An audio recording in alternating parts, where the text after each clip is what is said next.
What if gangsta rap wasn't born in the streets, but in a boardroom? You know the story they told us. 5 young men from Compton, fed up with poverty, racism, and police brutality, turned their pain into power.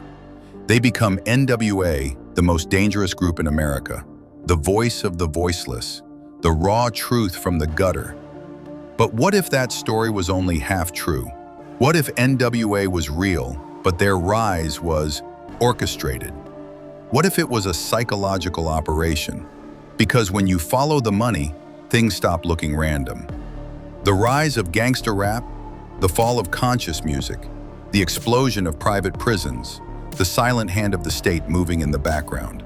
It starts to feel less like a cultural movement and more like a controlled demolition. It all begins with N.W.A. The year is 1988.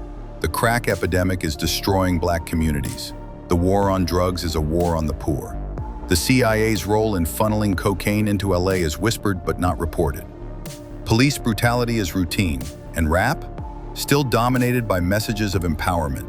Public Enemy, KRS-One, Queen Latifah. Then out of nowhere drops Straight Outta Compton. Hard, violent, ruthless. F the police wasn't a metaphor. It was a warning shot.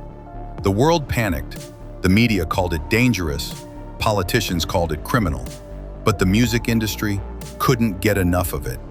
Why would the same system that bans books bankroll music that glorifies murder, misogyny, and drug dealing? Simple. That was the plan. Take Eazy-E.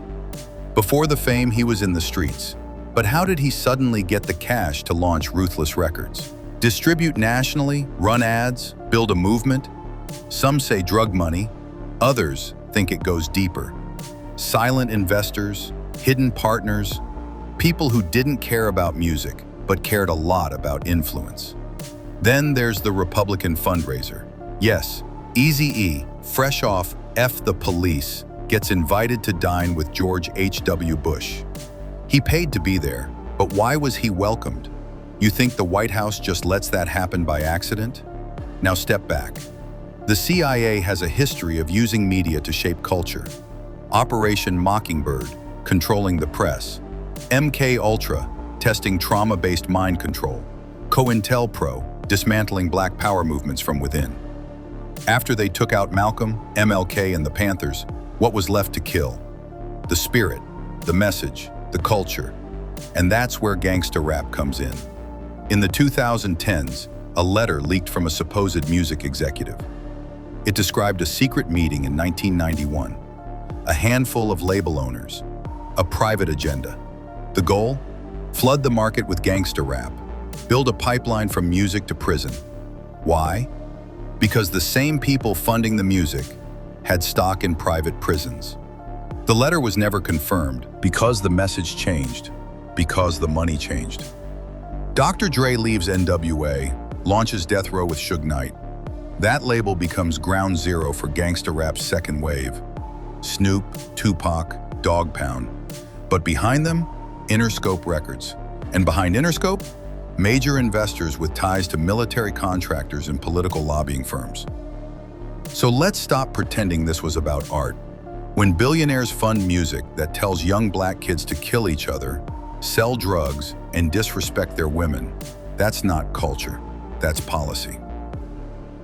Between 1985 and 1995, violent lyrics in rap spike 400%. Private prisons explode, police get military gear, conscious artists get buried, gangsta rap goes global.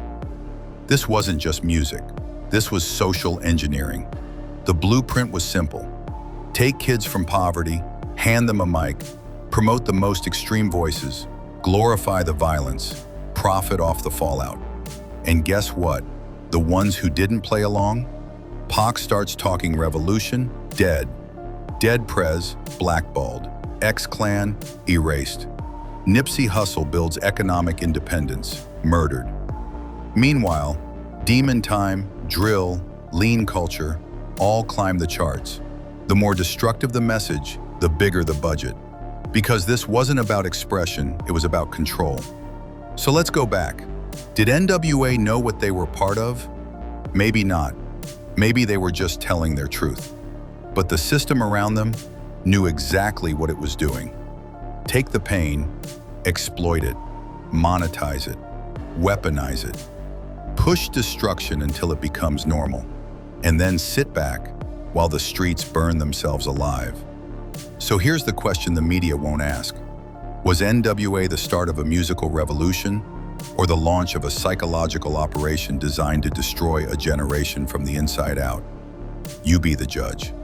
If you're awake, you already know what to do. Hit the link in our bio and subscribe to our free underground newsletter.